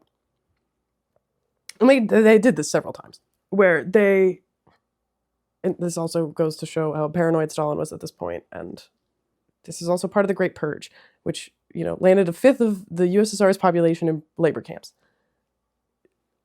Also, there was a famine. There's a lot of stuff going on in the 30s. So they were tried in military courts in the same way that Tycho is, within this context. And it was 16 individuals, none of whom I wrote down their names because I'm stupid, that were accused of conspiring to depose Stalin and kill him, and colluding with Trotsky in Mexico, because they were like, well, Trotsky's in Mexico and he went to see him in Mexico. Mm-hmm. before Trotsky died, and all 16 were sentenced to death and were subsequently executed in Lubyanka. Mhm. And they executed a bunch more people there. Also, Beria was doing horrific things there. Yeah. Yeah. Which I like knew about this because of the way that I am as a person. Mm. And as I was reading it, I was like, wow, like Tycho's trial, like, hey, this is a lot more than those guys got. Mm-hmm. In terms of due process? Yes. Yeah. But like the kind of, you were conspiring with Empire. You were, conspiring to depose and kill our beloved son, Corran Horn, who everyone seems to know. And also you kill babies or whatever. I don't know. Yeah. No. But yeah. No, because they're like at the start of the book, Wedge goes to the Provisional Council and sort of tries to appeal to them to, stop this madness. And they're like, we're only listening to you because you're the liberator of Coruscant. To be clear. We don't care. We don't care. And so he makes his point, and then Leia is like, let's adjourn. Wedge, let's talk. Let's have a cigarette. Yeah. Let's go outside for a minute. Yeah. And the result of her explaining this is Wedge saying, so Tycho gets offered up as a sacrifice to keep the Alliance together. And Leia's basically like, yeah, I would have preferred to be able to put Izan Isar on trial, but she's not here. I like how that's the next best option. Yeah, and then she also goes, oh, we could probably scoop up a double handful of Imperial bureaucrats and put them on trial for past activities, but then the entire Imperial bureaucracy would go into hiding, and any chance we had of trying to govern the galaxy would go away. Which is interesting because it sort of sets up that they need Imperial bureaucrats in order for the government to exist. They also need to keep using Imperial computer systems on Coruscant because they don't have the time or money to make their own. Also interesting that they have Tycho's trial at the Imperial court, which is not something I would do if I was trying to distance myself from a previous this is why you regime. don't run a country. This is why I don't run a country. This is true. I feel like Wedge gets sort of go. I would like to interject. Mm-hmm. Go for it. Sorry, I'm going to go on a rant about the treatment of Nazis after World War II. Do it. So, when World War II was over, Germany split up into 4, but also 2, like the Trinity.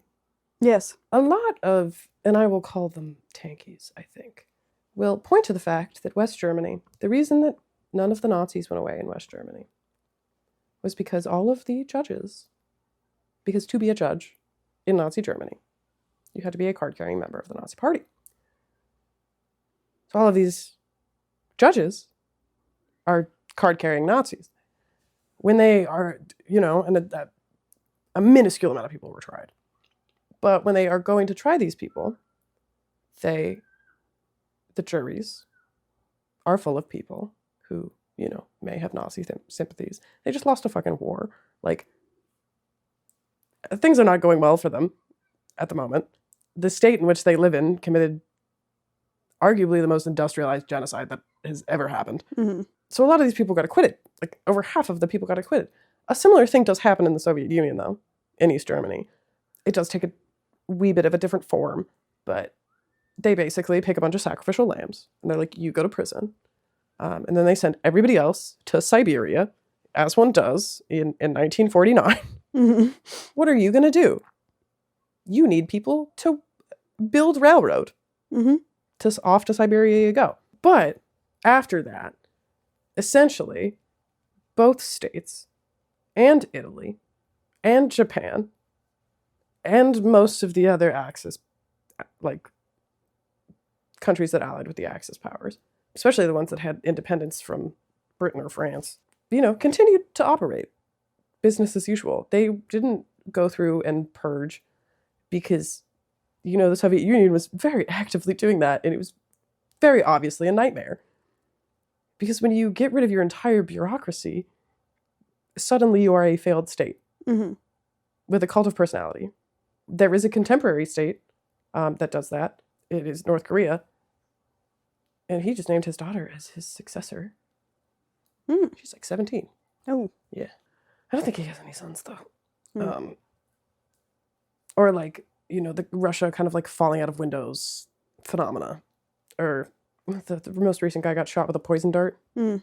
Oh, yeah. Yeah. which very different from the falling out of windows. Mm-hmm. Not sure who gets pushed out window, who gets shot with poison frog dart. Seems to not matter. Mm. But like that is a very common thing.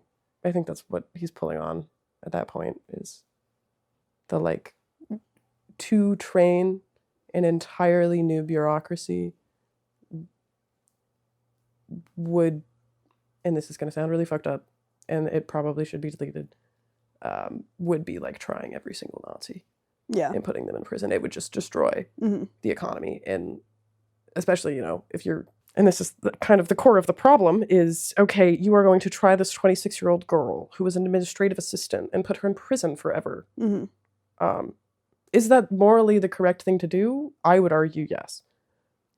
You know, especially it's like, okay, well, you were signing off on deportation orders of Jews and Roma, so you could go buy new shoes.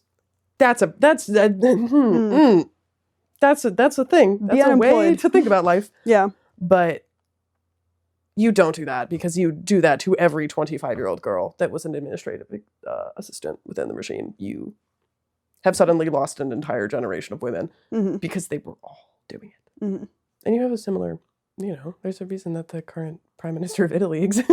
And her granddad got murdered. So, yeah. No. Sorry for my tangent. No, it was a useful tangent to illustrate what Leia's getting at, which is why they are, like, the point of persecuting Tycho. Yes. Is because if they were to do what you're describing, then, yeah, it would be, like, the New Republic is already teetering on the edge of being a failed state. To be fair, they should be trying a dozen bureaucrats. Yeah. You should be instilling fear in the population that still has imperial loyalties. They won't go into hiding because they need money. Yeah. Government job is a government job. Literally. Good enough for government work, which is... So the trial of Tycho Selçuk is, like, meant to function as nation building, I would argue. Yes. Because it's, A, supposed to address the crimes of the previous regime, and B, is also supposed to demonstrate the existence of a legal system. Also, the legitimacy of the current government. Yes. And... Also, they really need all of the non-human worlds to not get the fuck out of Dodge. That even though maybe they should. Low-key. Do not seem great. No. And so, I don't know, do you feel like Tycho's trial achieves what they are aiming for it to achieve? I mean, I am not a citizen in a galaxy far, far away, I guess is the correct answer to that question. I think part of it is like, how do you measure the success of this? Like, when you're measuring metrics of nation building, at least in my experience, like, as someone who kind of studies canons, you're tracking changes over centuries or decades, depending on what you're talking about, or both, or millennia, in the case of the Holy See. Shout out to the Pope, I guess, for there's been a Pope for 2,000 years, but there's only a macro, I guess would be the best way to put it. Is like, you do all these little things over the course of several decades. You institute this stuff in education and, you know, within life in general. And the goal at the end of the day is to make people believe this story, which is kind of the goal of all narrative. But it's like, will it work? I mean, I think every episode we inch closer to the invasion of the Yuuzhan Vong. And I think that probably does a lot more for nation building than, like, kind of as a binding force than the show trial of one guy. I also think it's very small scale for a galactic republic. Which, like, I know that at some point they state that they're, like, televising it on other worlds, like, so that they can keep up with the drama. But then also this never happens to Mara Jade. Yeah. The Goebbels of Star Wars. This does not happen to. Sorry. If you wear cat suit, you don't need to be in a show trial. That's the moral of the story. Well, no, a lot of the, God, I can't remember her fucking name. A lot of the women that worked in Ravensbrück, which was a female-only camp during World War II, a lot of them showed up to their trial wearing fur coats. Which was, like, a thing. Like, yeah. people brought their valuables with them. Mm-hmm. You would confiscate their valuables. You go through first because you are working in the camp. You pick out what you want. Then you send the rest to be processed. Quote unquote. Which is fucked up. Yep. Yeah. It's also important to note that, like, the youngest guard at Ravensbrück was like 15. Holy fuck. Yeah. Should really read Hitler's Fairies. It's a really good book. Yeah. I was also thinking that, like, the other benefit of going after Tycho is that, like, the Republic might just be in too fragile a state to go after, like, the genuinely powerful. And, like... Well, but, like, what are the optics of going after an Alderanian? That's another thing. Like, and I know they try to spin it as the whole, like, he was collaborating with the regime. But, like, shouldn't... Not to continue with the World War II analogies, I guess, but shouldn't that be something Alderanians get to deal with? Mm-hmm. Yeah. Not a state apparatus. Mm-hmm. Yeah. It's also interesting, like, considering that, like... I mean, yeah, like, just to name the quiet part out loud about Alderanian, like, they don't have a fucking planet, like, and yeah, they were genocided. They were genocided. Yes. Like, because of...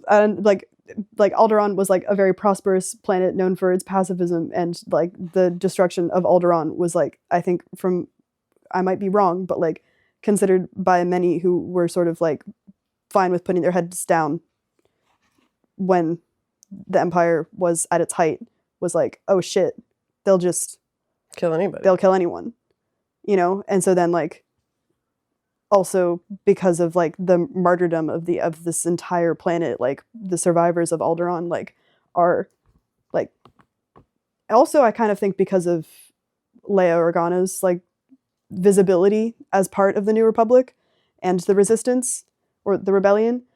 The Resistance doesn't exist in this time. I know. I just confused the word Resistance and Rebellion because they both start with R. And okay, can you give me 1 second? Yes. That like she is such a notable figure in the Rebellion, like the sort of being Alderanian and being a member of the Alliance, and therefore the New Republic is sort of like intertwined. And so then going after someone from Alderaan, I feel like as you know, a sacrificial lamb in a show trial is pick somebody from Corellia. Pick someone from Corellia. A, B. There's so many of them. There are so many of them, and some of them are quite racist. Also, like.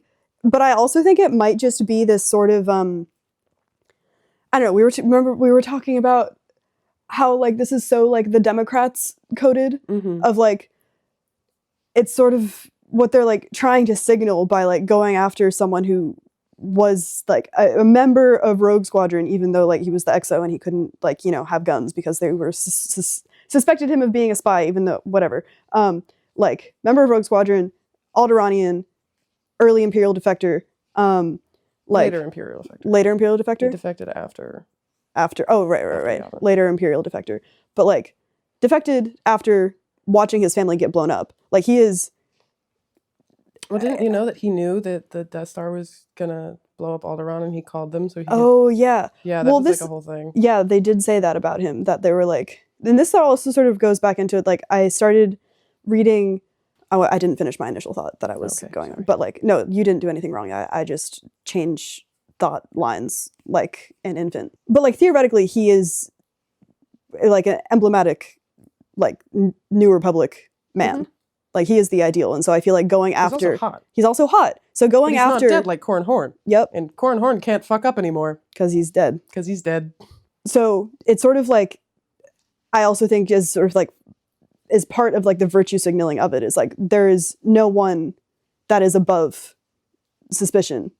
Like we will not like avoid prosecuting someone just because like they might seem like the ideal member of the New Republic. Well, there's also the added element of the Krytos virus happening, and the Bacta shortage itself, because Bacta is locked behind the apartheid wall of Thyfera, where like, you know, in Invisec, which is a fucking ghetto in the, you know, most base sense of the word. I was like, these people are suffering. They're living in, you know, subpar conditions. They don't necessarily have access to clean water, as we find out. Or, well, we also know that because in another book somewhere, or a TV show, one of Padme's aides doesn't have clean water. in her apartment. No way. Yeah. Fuck, where's that from? I don't know, it doesn't matter. I'll cut it. But it's like, yeah, they are kind of rightfully pissed.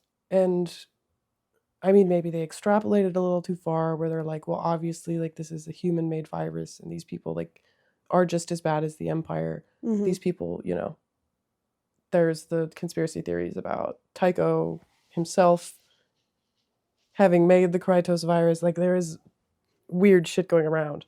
But it's just not very smart on the New Republic's part. No. Tycho. Yeah, Tycho, like, Wedge is reflecting on, like, the reasons for, like, Tycho being, like, the sacrificial lamb. And he's also thinking about the consequences of this, which is that, like, Tycho would end up being stigmatized, reviled, and ostracized. And it's, like, that sort of language, like, reminded me of other stuff that I was reading about, like, the fucking, the lawyer who did the Moscow show trials, fucking Vyshinsky.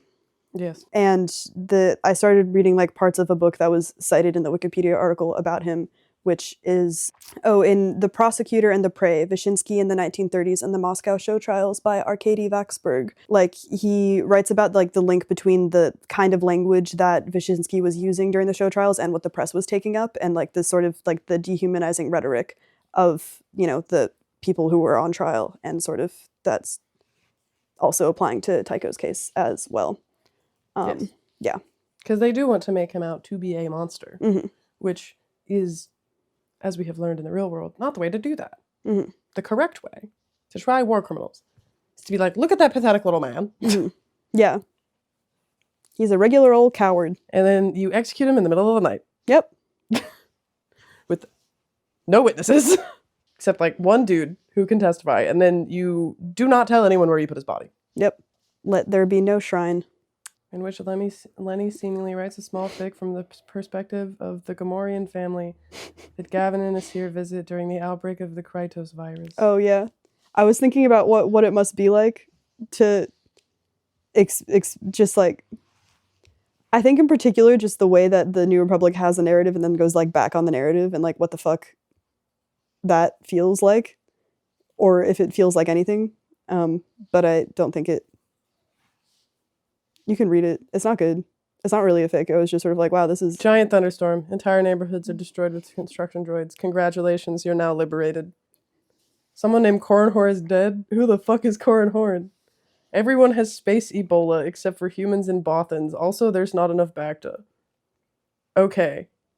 Whoever the fuck Corran Horn might have been... Whoever the fuck Corran Horn is might have been murdered, and I'm supposed to give a fuck about who allegedly killed him? Who the fuck is Tycho Selchuk? There's still not enough Bacta. My husband's bones. I don't know how to say that word. Delaquest. Have Delaquest, and there's a 17-year-old boy vomiting in front of my house. And he's technically here to help? Tycho Selchuk invented evil, I guess? My kid's school was bombed. And there's slightly more Bacta, but also the Bacta centers might be bombed. I'm asked to care about Corran Horn not being dead. God, I need to stop laughing. Oh, I lost my child and my husband. I'm asked to care about the New Republic's intentional charade, and from this, trust them. So, fun fact about me. You know that report that Dianne Feinstein commissioned in 2013 about the CIA black sites? Yeah. I read that. Of course you did. I did. Because I am normal and can be trusted. With information. With information. Because this is very boring. Government reports are boring. But thinking about the Lusankia, and I know I made the joke about Lubyanka, which is technically not, it's not a prison. It's the KGB headquarters. But you don't need prisons in Soviet Russia. It's either death or a prison camp 2,000 miles away. And the way that Corran Horn is talked to and treated was very reminiscent of what you read in those what reports? I read in those. Committee study of the Central Intelligence Agency's detention and interrogation program? Yes. Yeah. That.